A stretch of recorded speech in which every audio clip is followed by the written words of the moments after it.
espero que estés muy pero muy bien y en el video de hoy vamos a hablar del sufragitsu. Y si nunca han escuchado esta palabra, se trata de una combinación de sufragista y jiu-jitsu. Porque, pues sí, hubo sufragistas que pelearon por el derecho al voto practicando jiu-jitsu. Pero antes de todo esto, si te interesan este tipo de temas, suscríbete a mi canal.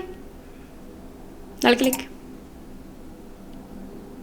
Ya te suscribiste, pues comencemos. Vamos a ir al Reino Unido a principios del siglo XX. Y es que Emily Pankhurst fundó la Unión Social y Política de las Mujeres en 1903 con su hija mayor Christabel. Ahora, Emily tenía unas ideas más radicales acerca de cómo lograr el derecho al voto de las mujeres. Verán, antes de la fundación de esta organización, las mujeres que estaban peleando por el derecho al sufragio eran conocidas como suffragists. Y ellas, pues bueno, se manifestaban de una manera más pacífica, era como que se reunían, enviaban cartas a los diputados, etcétera, etcétera. Pero con la fundación de la Unión Social y Política de las Mujeres, pues las sufragistas empezaron a tomar un tono más radical. Y acá fue cuando se acuñó el término suffragette. Ellas utilizaban otros métodos más agresivos como cuchillos, bombas, romper ventanas, etcétera, etcétera. O sea, ya la protesta no era simplemente pacífica, enviar cartas, etcétera, etcétera.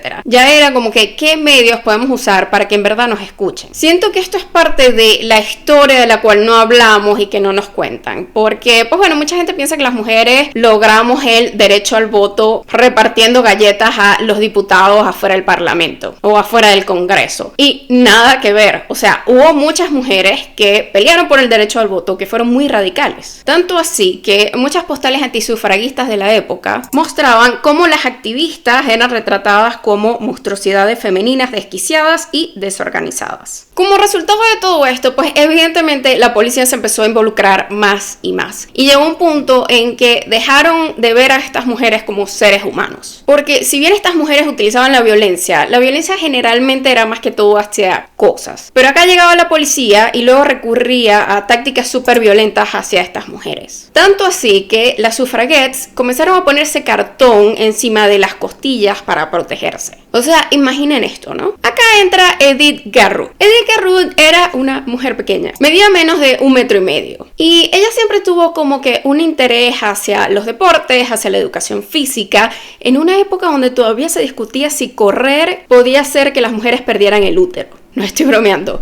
Quisiera estar bromeando, pero no lo estoy. Edith nació como Edith Williams en 1872 y 20 años después ella conoció a William Garrud, quien sería su futuro esposo. A William también le interesaban mucho los deportes, especialmente el boxeo, pero eventualmente fue otro deporte el que les llamó a ellos muchísimo la atención, y es que en 1899 descubrieron el jiu-jitsu. Así fue como tanto Edith como William, al presenciar una demostración de Edward William Barton Wright, quedaron enamorados de este deporte. Tanto así que eventualmente se convirtieron en instructores. Y esto fue algo que me llamó mucho la atención, porque como dije, en esa época a las mujeres básicamente se les prohibía hacer deporte. Así que una mujer decidiera convertirse en instructora, y no solo esto, sino que tuviese un esposo que la apoyara, pues es algo que no era nada común en esa época. Así fue como William le daba entonces clases a los hombres y Edith le daba clases a las mujeres y a los niños. Algo que vale la pena destacar es que Edith no solo entonces se convirtió en la primera mujer en dar clase de jiu-jitsu en el Reino Unido, sino una de las primeras mujeres en dar clases en artes marciales en el mundo occidental. Edith también era una mujer que quería, pues bueno, luchar por el derecho al sufragio, y fue así como se unió a una organización por el derecho al sufragio de las mujeres. Y eventualmente empezó a dar exhibiciones de jiu-jitsu en las reuniones por el derecho al sufragio, porque Edith era muy inteligente. Ella no solo sabía que esta habilidad podía lograr que las mujeres se defendieran de la policía, sino que, pues bueno, además era su negocio. Así que, ¿qué mejor lugar para reclutar a mujeres que necesitaban aprender a defenderse? Ella también tuvo el apoyo de Emily Pankhurst, y fue así como empezó a dar clases 2 veces a la semana, los martes y los jueves, y las clases sorprendentemente no eran para nada costosas. costaban alrededor de 5 chelines, lo que sería en estos momentos 21 libras al mes. Siento que eso es lo que costaría ahorita una clase de yoga un solo día, o sea, una sola clase. Así que en verdad no estaba nada mal. Evidentemente, todo esto atrajo la atención de la prensa. Y a finales de 1909 se publicó un artículo en la revista Health and Strength con el título Juju Suffragettes, el nuevo terror de la policía. Pero este no fue el único artículo que publicó esta revista. El año siguiente publicaron Damsel vs. Desperado. Y acá se contó una historia ficticia de una mujer de estatura pequeña que evita el ataque de 2 asaltantes masculinos con bloqueos, agarres y lanzamientos. Ella también fue representada en una caricatura satírica que salió en Punch llamada The Suffragette de New Jiu-Jitsu. Pero como dije, esto de que las mujeres practicaran deporte era mal visto, por lo que Edith y todas las demás mujeres que lo practicaban, pues bueno, siempre salían retratadas como muy femeninas.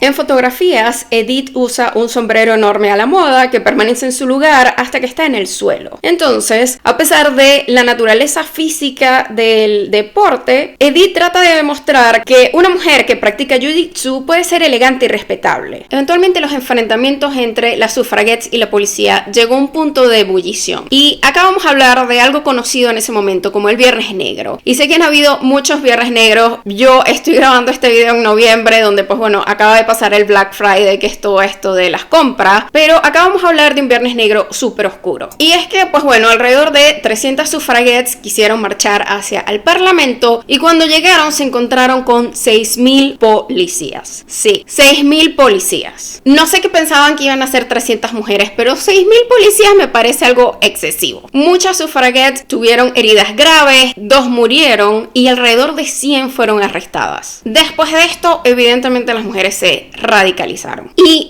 más suffragettes comenzaron a tomar clases de jiu-jitsu. En 1911, Health and Strength anunció su nuevo drama Jiu-Jitsu as a Husband Tamer, a Suffragette Play with a Moral. Y acá representaba a la esposa de un vendedor ambulante domando a su esposo borracho para someterlo después que él la atacara, usando sus habilidades de Jiu-Jitsu y su dominio de la autodefensa. Pero mucha gente se empezó a dar cuenta que el Jiu-Jitsu entonces no era algo simplemente para pelear contra la policía, sino incluso en la casa. Esto era totalmente nuevo. Esta idea de que el Jiu-Jitsu podría empoderar a las mujeres para defenderse de la violencia doméstica y le daba a las mujeres una esperanza de desmantelar toda esta estructura de poder. Otra de las cosas que me llamó la atención investigando sobre este tema es que Edith le enseñaba a las mujeres a enfocarse en quitarle el sombrero a los policías, porque en esa época a los policías no les daban uniformes. Entonces, si les quitabas el sombrero, lo más probable es que el policía saliera corriendo detrás de él y tú pudieras escapar. Pero lo cierto es que los enfrentamientos entre la policía y las suffragettes se hicieron mucho más intensos. Y sé que se preguntarán cómo más intensos, pues muchísimo más. Verán, en 1913 se creó una ley comúnmente llamada como la ley del gato y el ratón. Y es que, pues bueno, muchas sufragistas se declaraban en huelga de hambre cuando eran encarceladas, aunque al principio eran alimentadas a la fuerza. Eventualmente, cuando ellas llegaban a un punto de debilidad, se les dejaba ir a su casa con la condición de que iban a ser encarceladas tan pronto recuperaran su salud. Evidentemente, todo esto hizo que, pues bueno, encarcelaran y luego liberaran a mujeres muy importantes de esta causa. Y es acá cuando se crean las guardaespaldas o las amazonas, que, pues bueno, eran mujeres que eran entrenadas para proteger a otras mujeres como Emily Pankhurst para que no fueran arrestadas. Pero las guardaespaldas no solamente tenían conocimientos de jiu-jitsu, sino que también iban armadas con garrotes debajo de los vestidos. Esto fue particularmente útil en 1914 en una batalla conocida como la batalla de Glasgow. Verán, Emily Pankhurst iba a hablar frente a una multitud en St. Andrews Hall, pero la policía lo había rodeado con la esperanza de atraparla. Pankhurst los evadió al entrar comprando un boleto y fingir ser una espectadora. Eventualmente, la guardaespaldas se colocó en posición, sentándose en un semicírculo de sillas detrás del podio del orador. De repente apareció Pankhurst y habló durante medio minuto antes de que la policía intentara saltar el escenario, pero quedaron atrapados en alambres de púas escondidos en ramos de flores. Unas 30 suffragettes y 50 policías se vieron envueltos en una pelea en el escenario frente a 4.000 personas durante varios minutos. Pankhurst fue arrestado una vez más. pero la dificultad con la que fue arrestada mostró cuán efectivas eran estas guardaespaldas. Ahora, todo esto cambió con el comienzo de la Primera Guerra Mundial, y es que acá las sufragettes se unieron al esfuerzo bélico y empezaron a llenar, pues bueno, fábricas y a suplantar todos estos oficios donde los hombres estaban anteriormente. Y lo cierto es que este cambio hizo que de verdad la gente se volteara hacia la causa. Y al final de la guerra, en 1918, se aprobó en el Reino Unido la Ley de Representación del Pueblo, que otorgó el derecho al sufragio a todos los hombres mayores de 21 años, porque de acuerdo a la ley anterior, solo podían votar los hombres que ganaran más de cierto umbral, sino que además otorgó el derecho al voto a las mujeres que tuvieran más de 30 años, que estuvieran casadas con un hombre que pudiera votar, fueran cabeza de familia o tuvieran un título universitario. Evidentemente quedaron excluidas muchísimas mujeres, pero esto tuvo una causa. Verán, si la ley le hubiese dado el derecho al voto a todas las mujeres mayores de 21 años, en ese momento hubiese habido más mujeres votantes que hombres. Así fue como 8,5 millones de mujeres ganaron ese día el derecho al voto, pero la ley no se amplió sino hasta 10 años después, cuando el Parlamento británico aprobó la ley que garantizaba el sufragio universal para todas las personas mayores de 21 años, lo que amplió a 15 millones las mujeres que tenían el derecho al sufragio en el Reino Unido. Evidentemente, no todos los países tuvieron este nivel de violencia, por lo que el sufragitsu no fue un fenómeno mundial, aunque me hubiese encantado que lo hubiese sido. Pero sí podemos reconocerlo como una muestra de lo que son capaces las mujeres de hacer para lograr la igualdad, para luchar por sus ideales. Y es algo que de verdad que me parece maravilloso y es algo que deberían de contar más a menudo. Pero bueno, ¿qué te parece todo esto? Si te gustó este video, por favor dale me gusta y suscríbete a mi canal. Nos vemos en la próxima.